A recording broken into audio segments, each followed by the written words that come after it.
Уважаемые коллеги, мы хотим предложить вашему вниманию курс на базе компьютерного симулятора управления производственной компанией. Это не классическая образовательная технология, где есть традиционно преподаватель и слушатель. Это виртуальная среда, которая демонстрирует последствия принятых решений. Считается, что данная технология пришла из сферы подготовки пилотов, где пилоту перед тем, как вручить в руки штурвал настоящего самолета, дают возможность попрактиковаться на его копии, на модели. Конечно, сегодня эта технология используется намного шире.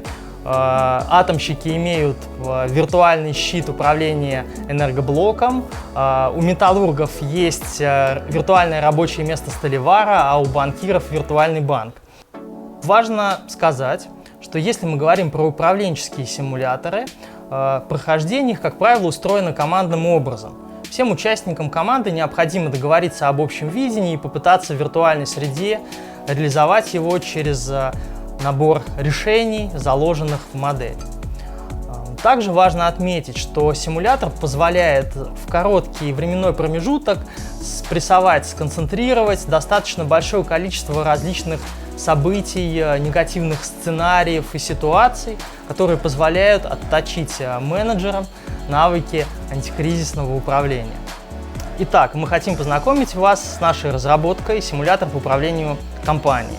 Игровое поле представлено 6 командами, которые конкурируют на потребительских рынках B2C, B2G и B2B и производят различные потребительские товары из современных композитных материалов. Команды стартуют с производства велосипедов на уже сформированном рынке и конкурируют между собой. Моделируемое предприятие представлено 9 различными аспектами, от маркетинга до управления персоналом, с бытовой политики и так далее. Всего в игре более 400 решений, инструментов, которые участники используют в процессе прохождения симулятора, меняя ситуацию на рынке и внутри своего предприятия.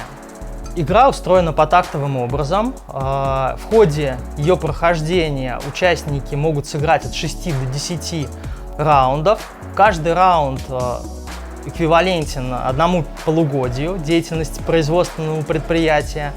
И за время, которое отводится на процесс принятия решения, участникам необходимо проанализировать управленческую отчетность по тем аспектам, о которых мы говорили прежде, и, соответственно, применить те или иные инструменты, которые позволят командам реализовывать их стратегии. Помимо этого, команды имеют набор заданий, которые им необходимо выполнять в течение раундов.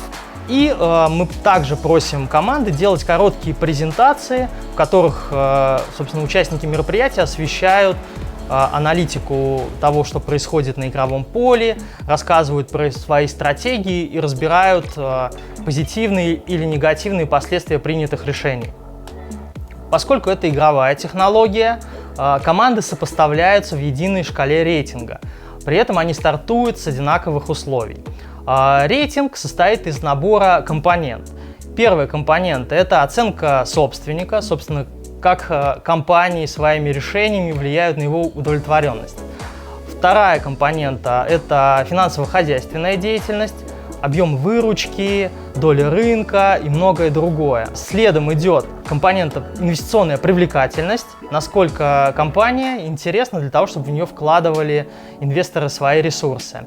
И еще 2 компоненты – это финансовые показатели, финансовая дисциплина, а также перспектива. Тот задел, который команды создают для того, чтобы компания в долгосрочной перспективе была устойчива. На протяжении всего времени работы с симулятором участники взаимодействуют с интерфейсными формами. Всего в игре 34 раздела интерфейсных блока, которые показывают состояние предприятия в различных аспектах его деятельности. Используя эти же интерфейсные формы, участники принимают решения. В игре достаточно большое количество возможностей и задач. Глубокий финансовый анализ, работа на фондовом рынке, реализация инвестиционных проектов, принятие решения по корпоративной культуре виртуального предприятия. В общем, достаточно широкая палитра возможностей, которая делает симулятор и стратегии, применяемые в нем, достаточно вариативными. В общем, здесь нет единственного правильного или верного пути. Все зависит от того, каким образом в тот или иной момент времени складывается ситуация на виртуальном рынке.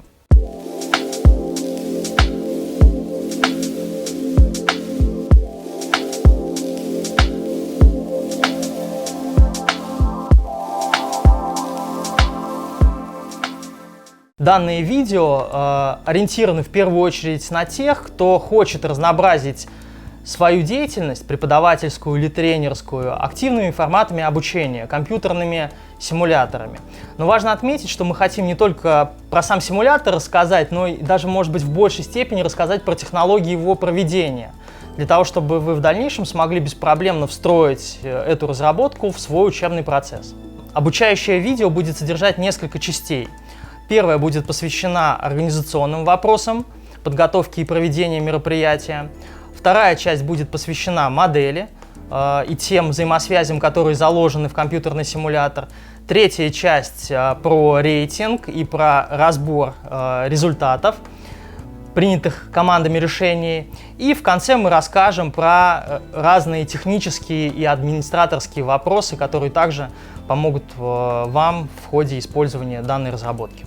Предлагаемый вашему вниманию симулятор и технологии его проведения являются результатом многолетней работы нашей команды. В ходе проведения его нам важно, чтобы были учтены ряд принципиальных рамок или идей, которые мы заложили в нашу технологию. Во-первых, симулятор должен погружать людей в новый масштаб деятельности.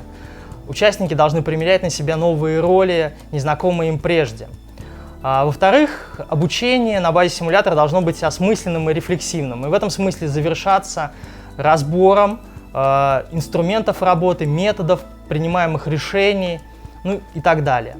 Участники должны находиться в горизонтальной коммуникации, поскольку это живой формат, я бы сказал, позволяющий участникам построить видение компании виртуальной и потом попытаться реализовать его в виртуальной среде.